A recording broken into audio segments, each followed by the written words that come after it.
Hello, and welcome to It Matters How We Treat One Another, the social science show. I'm your host, Matthew David Vasco.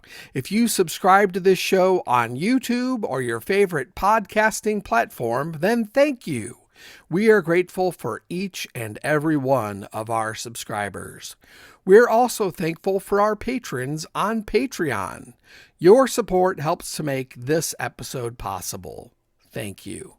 My guest this episode is author, teacher, and mental health advocate Amanda LaPera. Amanda is the author of several books, including 2 about her father's struggles with paranoid schizophrenia and how she and her family strove to support him. We'll talk about that and how the mental health system works and could work better for families trying to support loved ones with mental health concerns.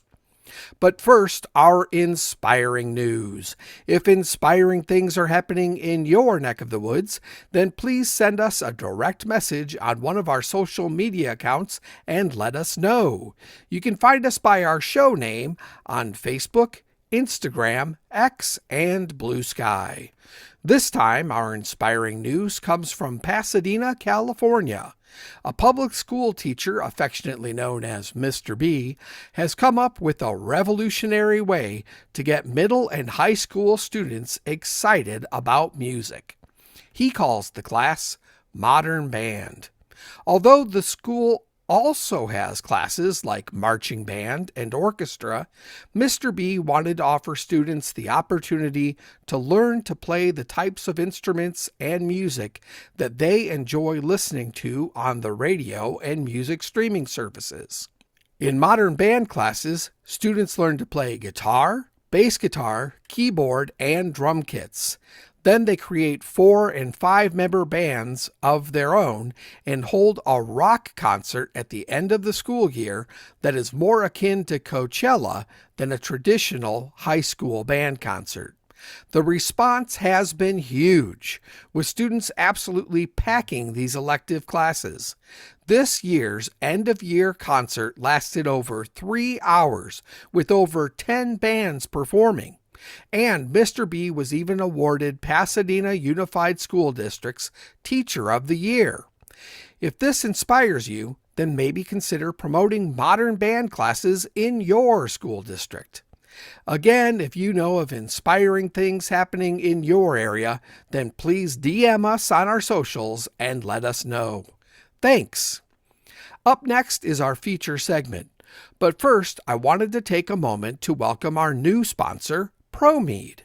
ProMed offers quality silk bedding at fair prices, earning them a coveted best value rating from Good Housekeeping. On their mobile-friendly website, you'll find mulberry silk pillowcases, 23 and 30 millimeter silk sheets, and their popular Cool Rest double cooling comforter for hot flashes. Shop their website today by clicking the link in our episode description. And now, our feature segment.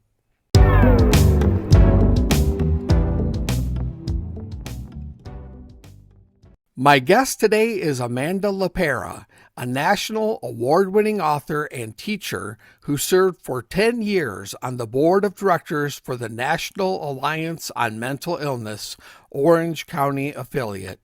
She's currently writing her 10th book. Her critically acclaimed debut memoir, Losing Dad, Paranoid Schizophrenia, A Family Search for Hope, won an IBPA Silver Award in Psychology, was a finalist for Reader's Favorite Award, and a quarterfinalist for the Publisher's Weekly Book Life Prize. Her sequel, Finding Dad, Paranoid Schizophrenia, An End to the Search, was selected as a finalist for the Ian Book of the Year Awards. Welcome, Amanda. Hi, thanks for having me. It's a pleasure to be here this morning. Thanks for being here. Of course, we met at the Los Angeles Times Festival of Books, and I was immediately drawn to your story. I think so many people, when you think about how many adults in the United States are affected by mental illness. Of course, that means we have families that are affected by mental illness as well. And hearing that not only did you have this experience in your own life, but that it drew you to then become a mental health advocate, I thought was a very compelling story, and I really wanted to have you on the show. Well, thank you. Yeah, it was quite an experience for our family, absolutely. And losing dad when I set out to write was like a 5-year process and it did lead me to advocacy because when I was writing it, I, to be honest, got angry at what had happened to our family and said, well, how could it have been different? And I Mm. researched the laws in California. And then I thought, it could have been different. And there were organizations Oh. that were fighting to make it different. And so something happened in our community, a tragedy with the Fullerton Police Department and an individual who was homeless with schizophrenia who was killed by the Fullerton Police Department. Um, and I became very angry because of the public comments. Mm. And I started seeing in the newspapers and online people saying, well, where was the family? If he was so important, where was the family? Why was he on the streets? And I thought, I'm not angry at your point of view because you don't know, but I want to try to educate people on why. Because a lot of people who are on the streets do have families. So I started speaking out. I started writing letters, and then they started getting published, like Sacramento Bee, Orange County Register, LA Times. My letters to the editor saying to the effect that I am a family member. My father is homeless. We want him here. There are laws that are preventing us from helping him, and not to assume that people who are on the streets don't have family and that they aren't loved. That is someone's son, that is someone's daughter, that might be someone's dad or mom. And it was interesting because then I got a phone call, which normally I don't answer calls I don't recognize, but I did get a phone call out of the blue saying, hey, you don't know us, but we know you. Mm. We've been following what you're doing, and we'd like to have a conversation with you about advocacy. Oh, And wow. I won't mention some of the names involved because they're like, we can't publicly, say much, but they said the problem we see a lot of people speaking out and saying the things you're kind of saying are not articulating the message well. They said, and you are. And so they gave me some pointers. And it's interesting because then I kind of fell upon NAMI because I would speak out at the board of directors, the Orange County boards of supervisors. Mhm. And when I went to a state conference and I kept passing some people in the hallway, they're like, you have your name badge. And it said, hey, you're Amanda. We need to talk to you. And I'm like, I don't know who this person is. So I just, okay, that was bizarre and kept walking. Somebody else, Amanda, we need to talk to you. Wow. And then at lunch, they pulled me in, and I felt like a little bit like a mafia meeting, right? There's a circle table, and all the people are gathered around, and they said, we're the board of directors, and we would like to ask you to join the board. Mm. And and I said, which is funny because I think back now and you're thinking, wow, thanks for honoring me. This is fantastic. Those are not the first few words that came out of my mouth. I said, how much time is this going to take? Hmm. Sure. That's And they understandable. and they said, to be honest with you, it's what you're already doing, but we'll give you business cards. Okay. Okay. I don't know if that was true, but it did get me to sign up. Well, let me back up a little bit and bring up the topic of your first book, which I mentioned in your introduction, and kind of let's kind of delve into that a little bit so we can get to know you and get to know your story better. Your first two books are about your father's struggle with paranoid schizophrenia, which he developed at a late stage at the age of 53. What was that diagnosis like for your family? Well, I'm sure you and any of your listeners who are familiar with mental illness, severe mental illness like paranoid schizophrenia, would be aware that this typically comes out in someone's teens or 20s. And so 53 isn't is unusual. I have had other readers talk to me occasionally who this has happened to, but it's pretty unusual to hit at 53. And especially when you have no drugs, no alcohol, what triggered this? He did go in for some medical procedures, but then he came out and was starting to see things and hear things that weren't there. Mm. For me, we did not have a family history of schizophrenia. I do not know anyone else on either side of my family who has this diagnosis. So we have no playbook on what is this? Where do we go with this? No idea. Keeping in mind that I'm in college at the time. So when I'm studying for tests and my dad's calling me and saying, "Hey, the angel's this," or "the neighbors are here, the FBI's after me," I'm thinking, what? I have no idea how to respond to this. I don't know what this is. Maybe if I ignore it, it'll go away. And so this was kind of a process, and it wasn't until I was not notified of what was going on. So one of the big problems I noticed, because except for my younger brother, we were all adults and grown up, my sister and I were not living at home, and there was not communication.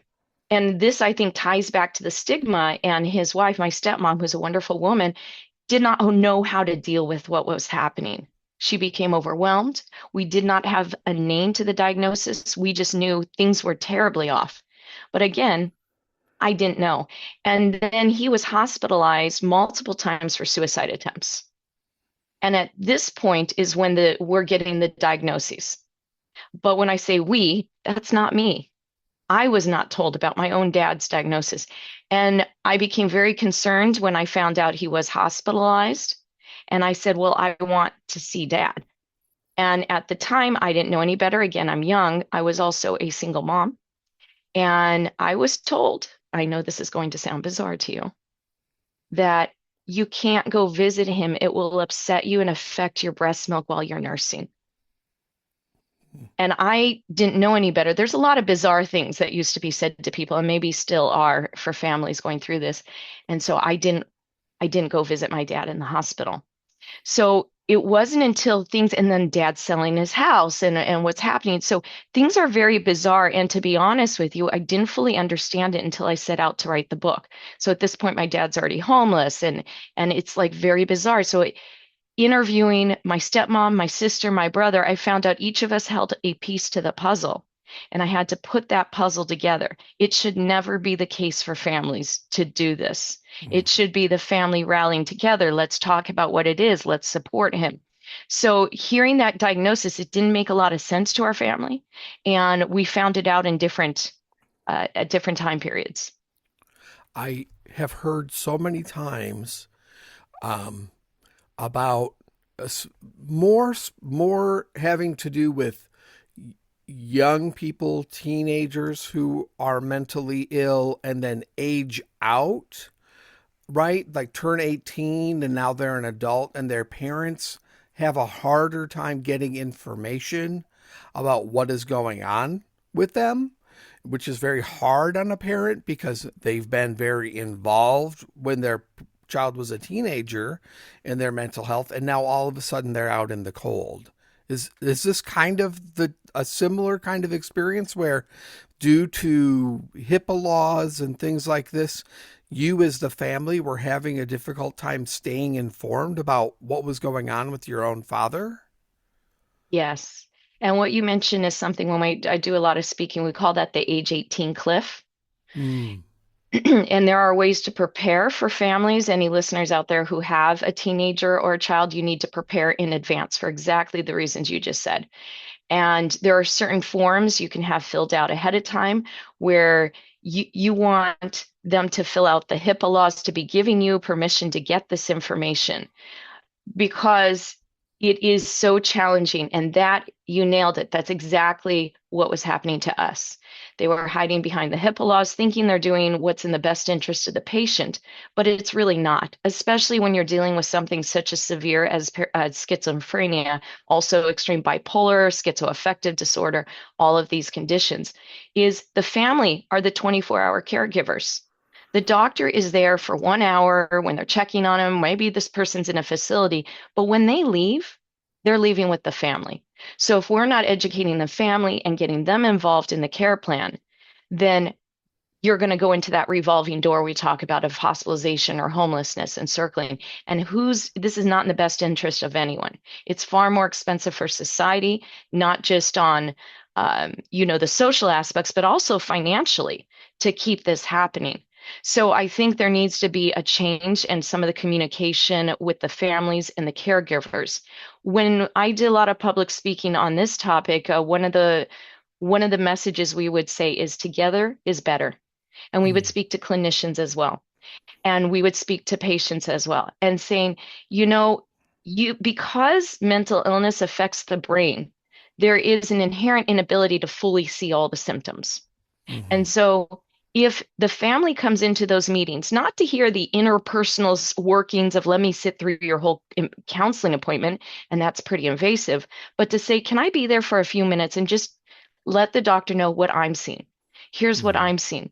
Because the doctor can only treat what they're seeing in person. And if that patient is not fully aware, and I mean, we can talk about anosognosia a little bit later, but just in even the mildest mental illness, you may not notice the subtle changes that your family are noticing. And here's a fun fact. What I found out is even if HIPAA laws are preventing a doctor from communicating with you, you can still send an email, a letter, and document, hey, dear doctor, you don't need to respond to me and tell me, but you are treating XYZ and you need to have this additional information. And so you can send that to the doctor and they can incorporate that. I've had a friend allow me to do that with her doctor. And I could write, here's the concern, things we're concerned about here. Take this into account, please, when you're figuring out the proper medication or treatment plan. You mentioned anosognosia. That was not something I was aware there was a term for until I read the introduction to your book. I had understood there were people with mental illness who had varying degrees of understanding about their illness. But to know that there's something that they've actually diagnosed, which many people with mental illness have, which is sort of, if I'm describing it right, an inability to actually completely comprehend that they are in fact ill. Am I understanding that right? Absolutely. And this is something I learned in my research as well. I'm very fortunate that a very well-known expert in the field of anosognosia, Dr. Javier Amador, he wrote the book, I'm Not Sick, I Don't Need Help. And I highly recommend that to anyone who has a loved one with this condition. It complicates treatment. And it's estimated up to 50% of people with the most severe illnesses may suffer also from anosognosia. So when you said an inability, that's key.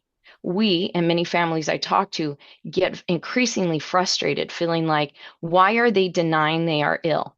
Why are they Mm-hmm. refusing medication? This is causing pain and misery and suffering for the whole family. Why are you stubborn and selfish in doing these things? And it's counterintuitive how to treat somebody with that because they don't trust you. And just to kind of put this into context for an average person, if I were to go up to you and you don't know me, or maybe you do even, and you're going about your everyday life, and I tell you, you have XYZ. Here, take this pill. A normal reaction would be, what are you talking about? No, I'm not going to take this. Why would I take a pill for something I don't think I have? That's logical. So it's an aspect of the logical brain saying, no, I'm not going to do that because it's like the brain is frozen in time prior to the medication. That insight is not there. It's part of the condition. It's not the same as denial. And so when you keep pushing someone and saying, take medication, you have this, what you're doing is affecting that relationship. And the relationship is how you get people into treatment. And so you're just pushing yourself further and further and further away. I'm not saying this is what leads all people to homelessness, but in our case, it pushed our dad away where he did not communicate, thought my stepmom's from the devil, whatever it is his mind was saying. What's interesting about this condition that Dr. Javier Amador discusses in his book is they see this in neural, this is a term coined by neurologists, and they see this in stroke victims. So, for example, someone has a stroke and they lose movement of half their body and they can't move their arm. And they would say to them, go ahead and lift your arm. They say, I am. No, you're not. And it's an odd thing. They look down and going, I know this is strange, but are you pinning my arm down? Why is it not raising? Like my brain says I'm raising it, but physically I can see with my eyes it is not. Mhm. And so it's the same condition, but in people who have a mental illness, which, by the way, if I may say, I think the term mental illness is contributing to the stigma because nobody has a mental. You can say, I have heart disease, I have liver disease, I have pancreatic condition. It doesn't have to be just a disease, but to say, I have a brain disorder. Now, suddenly, we're talking something that's physical. You have a brain.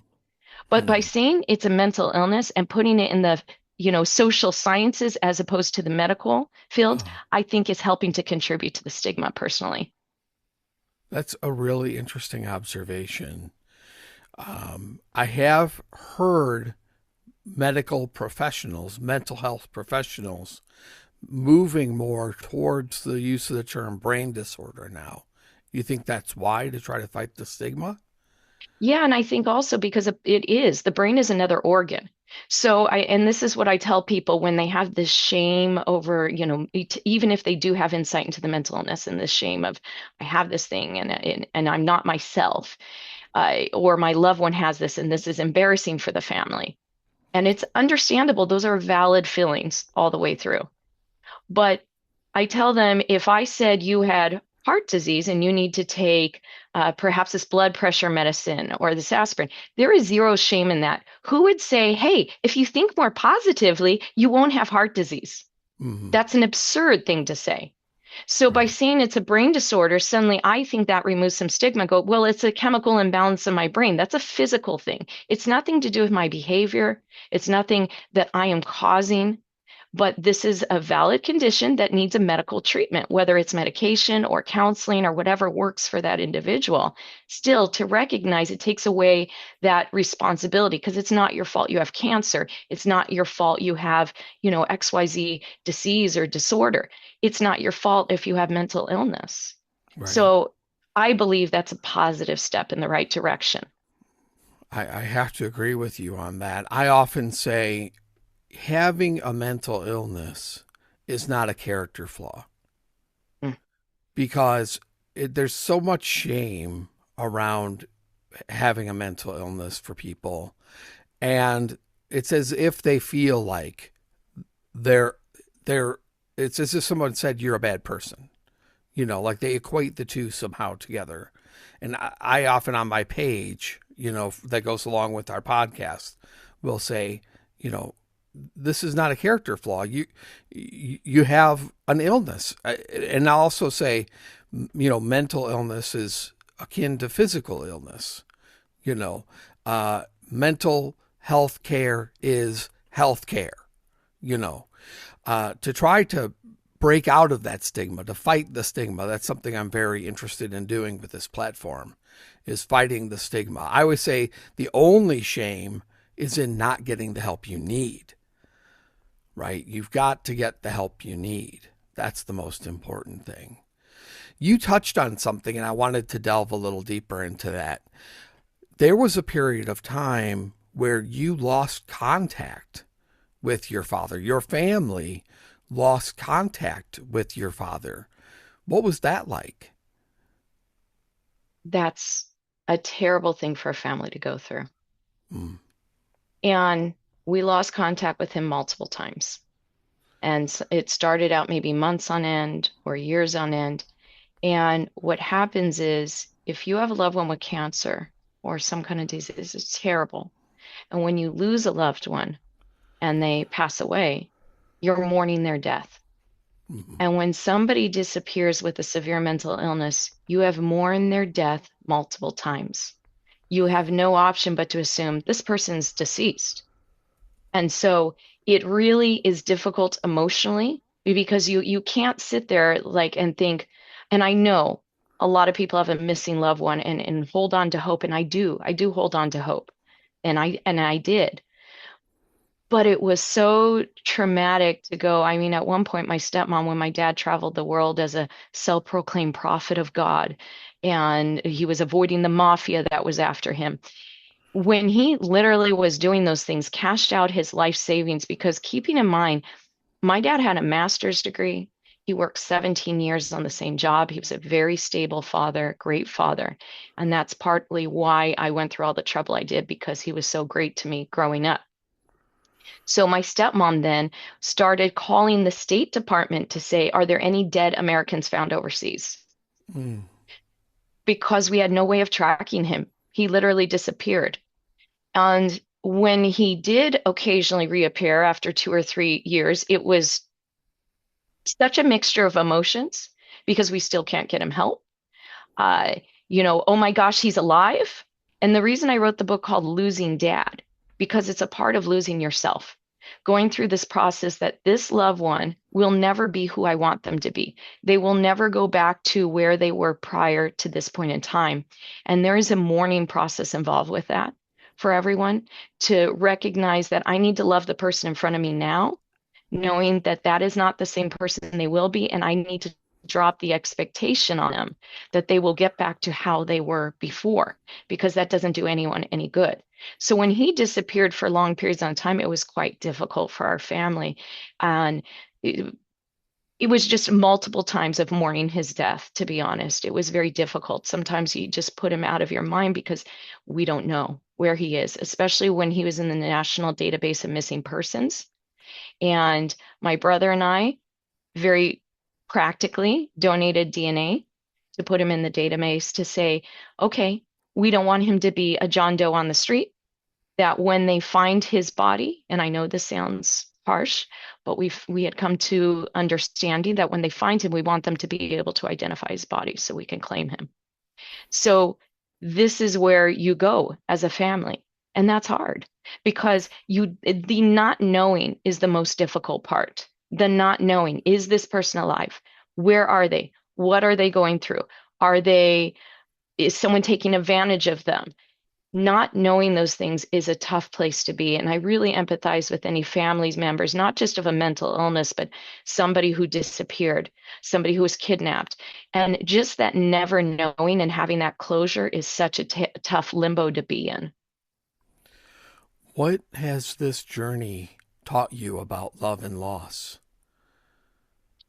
I would say definitely coming to terms with that loss and still getting through it with that love. And what I told my dad much later, when I did fortunately find him after about 8 to 10 years, and what kept me going, and what I would always sign in that book when I would do speeches, is keep the hope alive. Keep the hope alive. And I did. So on one hand, we mourned his death, but on the other, we still did hold on to this hope that he would be found. And I told him if it weren't for how wonderful of a father he was and that love I had for him, that's what kept me going, is that Mm-hmm. love. And Mm-hmm. knowing he didn't deserve this that happened to him. I'm angry at the world. He did not deserve this. Not that anyone would, but holding on to knowing the love I had for my dad and knowing he didn't deserve this, that I will do whatever I can to help him. What do you know now, or what did you learn along the way that you wish you would have known earlier in this experience? Definitely the first one would be anosognosia, Mm. because our family would have handled this very differently. Another aspect that is sad and I hope is changing, but I know with a lot of cultures, a lot of families, it's still a tough change, is the communication between the family members. The stigma of trying to know this is not your fault. You are not alone. And it feels so isolating when this happens, especially when you don't have other family members. You don't have friends going through this. I mean, I believe the severe conditions might be about a 1 in 17 ratio. It's not as common, and especially the more extreme versions like what my dad had. But if we hadn't attached that stigma to my dad and to ourselves, and that shame and that embarrassment of, we can't let the neighbors know, we can't let our friends know, this is embarrassing. It must be something he did wrong or we did wrong. But if we had communicated, and it didn't take a book, a 5-year process of writing a book to be able to communicate with each other, I believe our outcome could have been very different. Another thing is education. I had been familiarized. Somebody said, "Do you know about NAMI, the National Alliance on Mental Illness?" And they have this family to family class. And you go and you can learn about how when you have a loved one who has a severe mental illness. I thought cynically, what are you going to tell me that I don't already know? I've been going through this for years. I don't need to sit into a class and hear what I already know. Boy, was I wrong. And Oh, if I had sat through when I eventually did go to one of those classes many years later, just the support of being in the room with so many other families who are going through what you're going through and knowing, hey, we tried XYZ, that didn't work. ABC did work.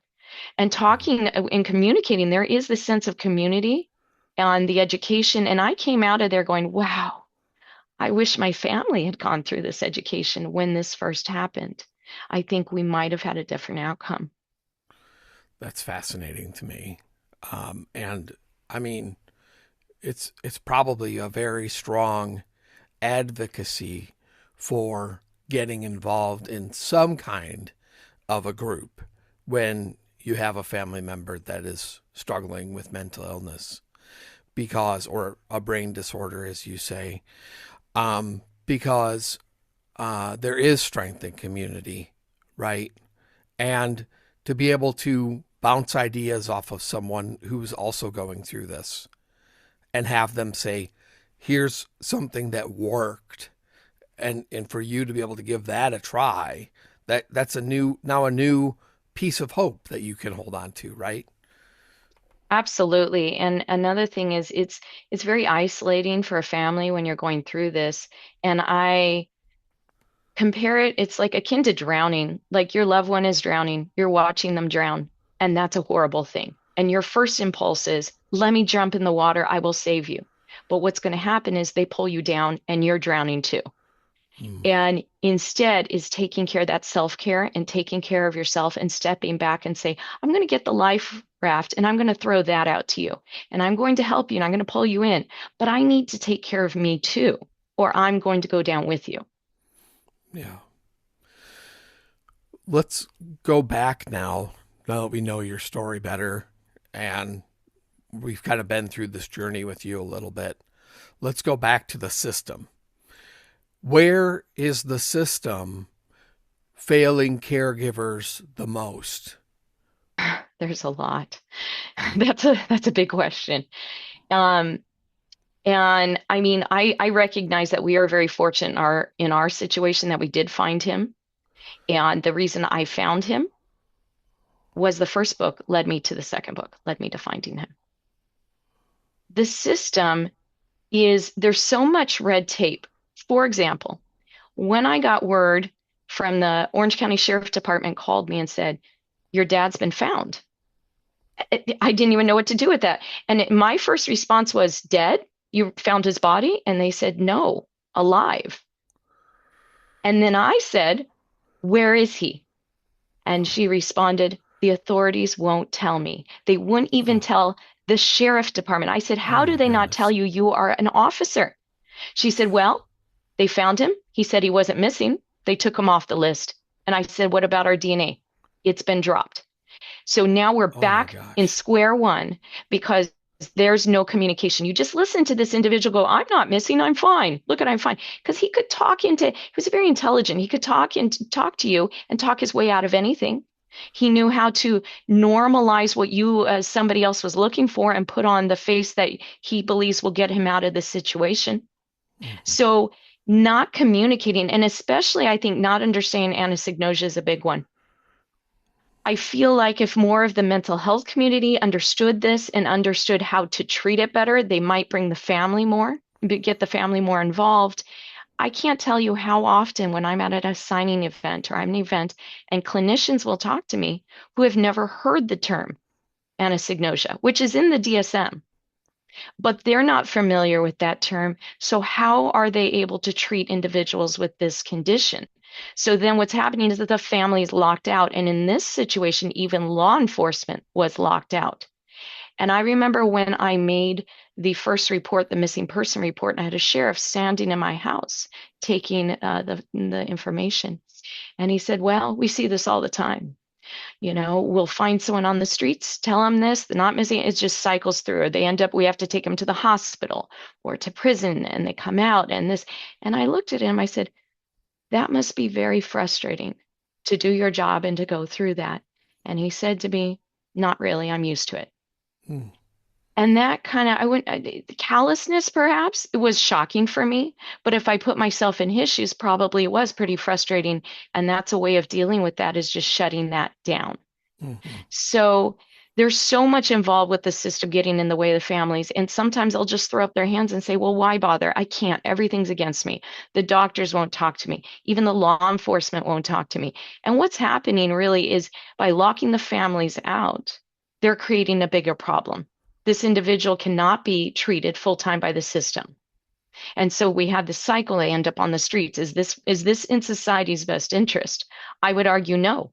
If I had a severe illness and I didn't have insight into seeing it and I was on the street, I would much rather them violate whatever HIPAA law it is and get me off the streets. That is not a good place for people to be.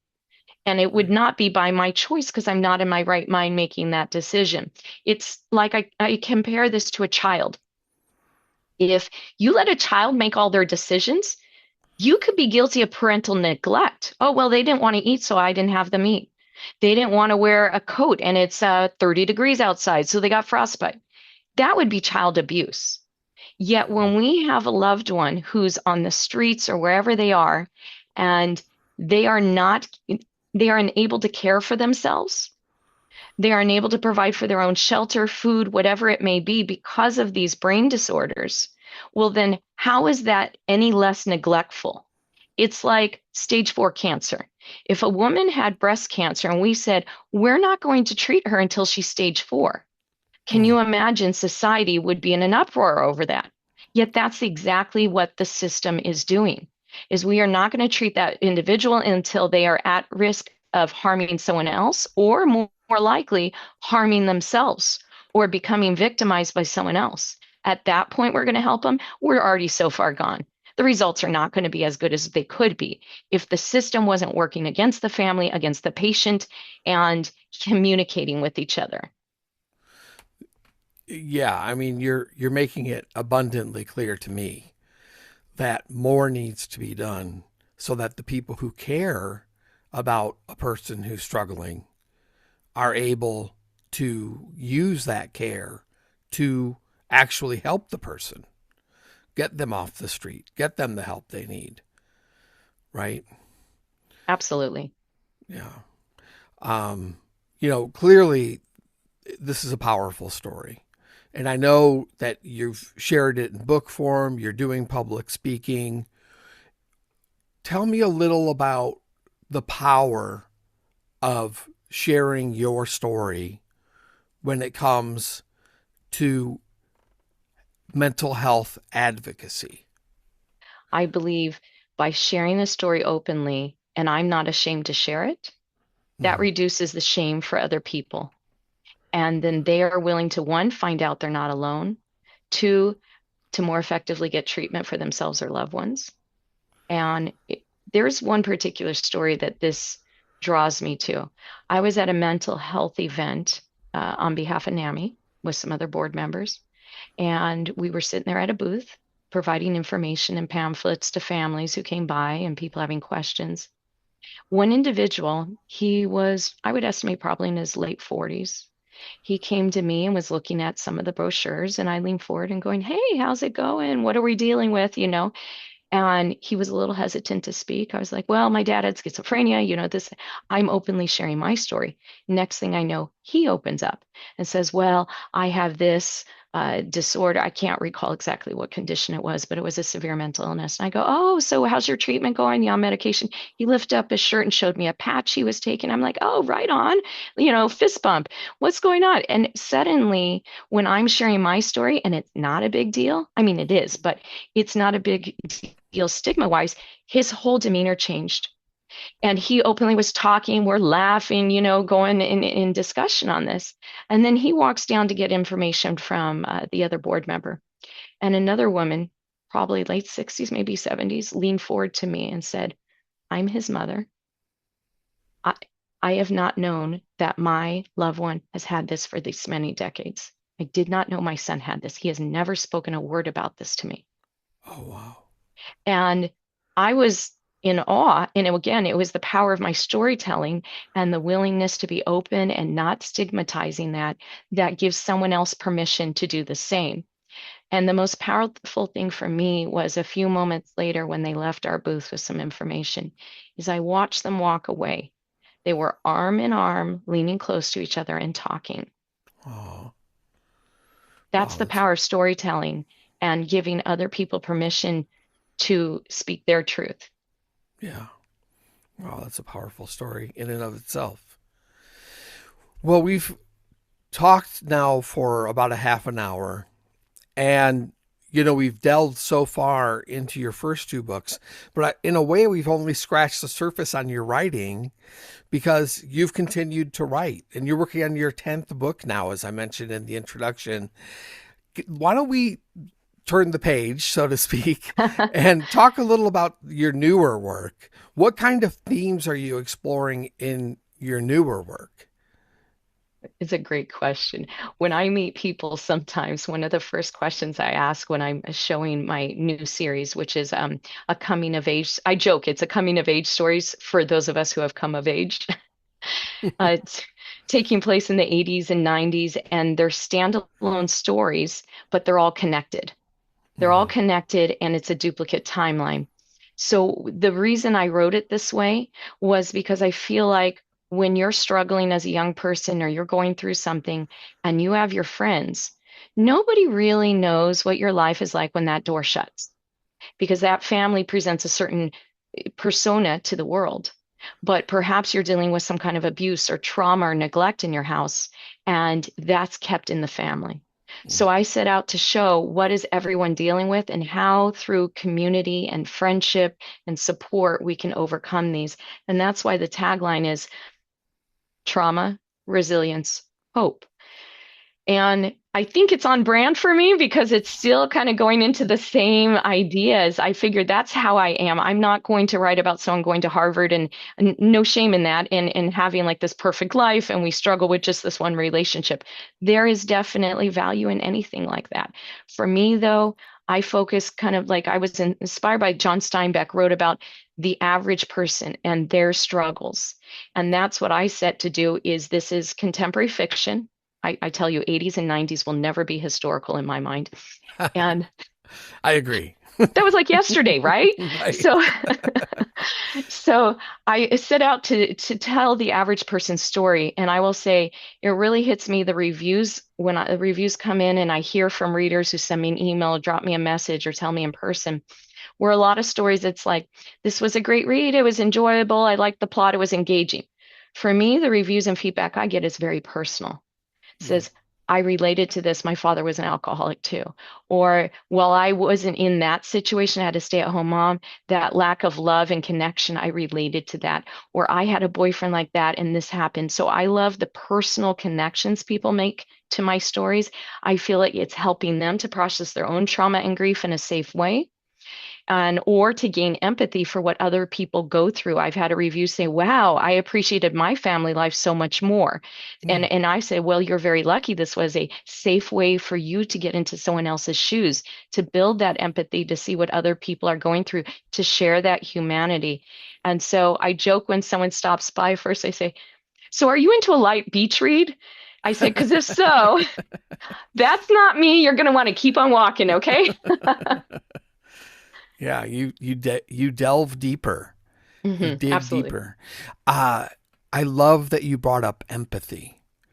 They say that people who read fiction have a heightened sense of empathy. Have you heard that before? Absolutely. And I won't name names, but it's interesting when I go through and share my stories and in the fictional aspect, all of people open up and tell me things they've never told anyone. And I'm like, wow, here goes our trauma dump, that we'll do a little trauma bonding today. That sounds great. But I do have the people, like I mentioned, who are fortunate. No, don't feel guilty. You had a great childhood. I'm happy for you. Okay. But like you said, it is a safe way to step foot in someone else's shoes for a story, like a, what you're talking, 400 page story, and you are living their life and seeing their reality through their eyes, through that character's eyes. And I think it definitely builds empathy to see a world you know nothing about but are open to learning about, and you can see the struggles that character goes through. I had an individual who comes from a great family, wonderful growing up, privileged life, and who read one of the books. I wouldn't say it wasn't even one of my books. It was A Girl in Pieces. That was one of the ones that I feel I would is a comparable to some of mine about a girl who came out of a mental hospital and she was cutting. She had, borderline personality, I believe. I don't quote me on that. And he came out and he goes, "What is this stuff possible? Like this is people really go through this?" And I said, "Absolutely." And Mhm. so it's just a world, especially, and I wouldn't just say with the shame, but we don't see. And to see and to know, wow, that is possible. I can't believe people are going through that. And when you go through the journey with the character and the character's family, you come out as if that was a real friend of yours, a real family member, and you got a sneak peek into someone else's life. And I believe that is the best way to build empathy. You can't do that. I mean, sure, we're having a short conversation here, and perhaps people can gain empathy through that. But I think the lingering effects of going through that journey with somebody else's life through a book, that Mhm. sticks with you. And a lot of people say, I read something and I was thinking, where did I read that from? And that stuck with me a couple of years later. And then they say, oh, that was your book. Yeah. I I hope that future generations will continue to read. I mean, we're in this, age now of it seems like video is everywhere, right? You can Mhm. watch videos on your phone. But I certainly hope that people will continue to see the value in taking a deep dive along with a fictional character, right? On some sort of journey or through their story of struggle and overcoming and triumph or what have you, just to be able to take those kinds of empathetic journeys, just to exercise those empathy muscles, you know. Well, thank you so much for your time, Amanda. It's been really enlightening. I feel like I've learned a lot from your story today. Um, do you have time for the Feel Good Five? Let's do it. All right, excellent. So, we like to end our interviews with five rapid fire questions meant to provide our audience with a little extra uplift. And here we go. Are you ready? I am so ready. Let's do it. What is your favorite feel good song? Okay, I'm gonna say anything from the 90s alternative rock. Like, and I know you might not consider that's uplifting, but I just that beat, that angst, whether it's Stone Temple Pilots, Plush, or any of those things that just you can connect with the emotion of that, and I that lifts me up. I empathize with you. What is your favorite feel good movie or TV show? So I don't watch TV or I wouldn't be writing what I write. There's no way there's not enough hours in the day. But I would say as movie, I love humor. I have a dark sense of humor. That's a coping strategy, and I think it's healthy regardless of what anyone says. I would say Office Space. It just cracks me up. I will quote those lines and say, I don't know if I've been missing work. Very good. What helps lift you up when you're feeling down? Nature. I will go sit Mm. around and watch the trees and the hummingbirds flit from here to here, and just that connection with nature helps me. What gives your life meaning?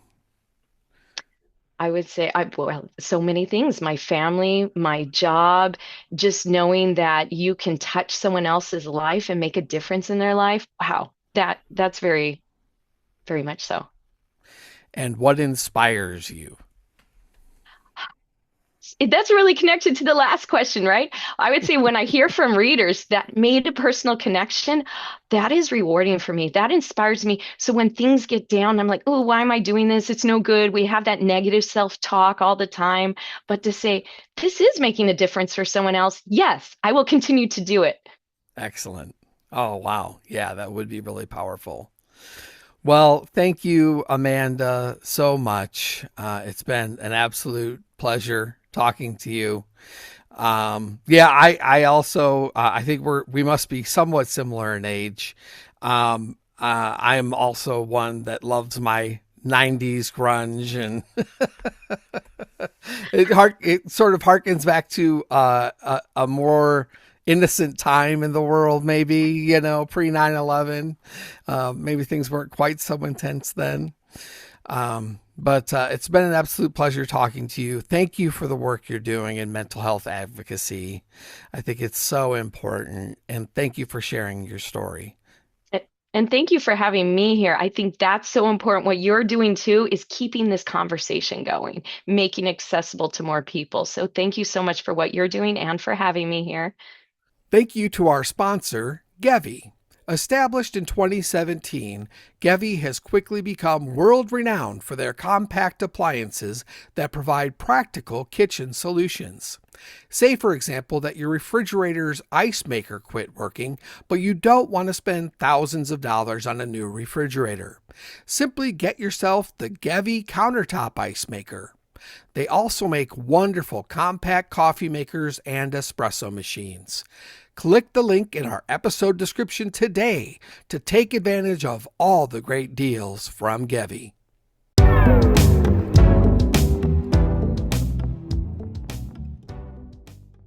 This brings us to the end of this episode of It Matters How We Treat One Another. Thank you to our guest, Amanda LaPera. Learn more about Amanda and her books at amandalapera.com. That's AMANDALAPERA.com. I'll put a link in the episode description.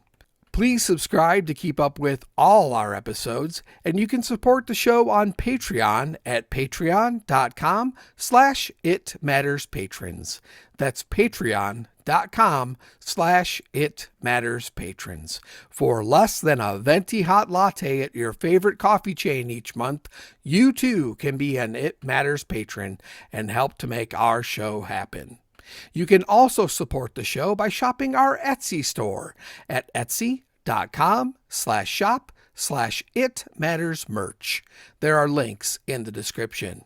And now you can save 10% off merchandise at It Matters Merch by entering the code ITMatters10 at checkout. If you want to help reduce hunger around the globe, then please visit WFP.org and give to the World Food Program. That's WFP.org. They are not sponsors of this show. They're simply a cause we truly believe in, because combating hunger is so vitally important. Your quote of the week is, quote, "Mental health problems don't define who you are. They are something you experience. You walk in the rain and you feel the rain, but, importantly, you are not the rain." That is from author Matt Haig. And remember, treat everyone with the core 4 values of kindness, respect, empathy, and compassion. And try for love and acceptance whenever possible. Because after all, everybody needs love and acceptance. Be well, and much love to you all.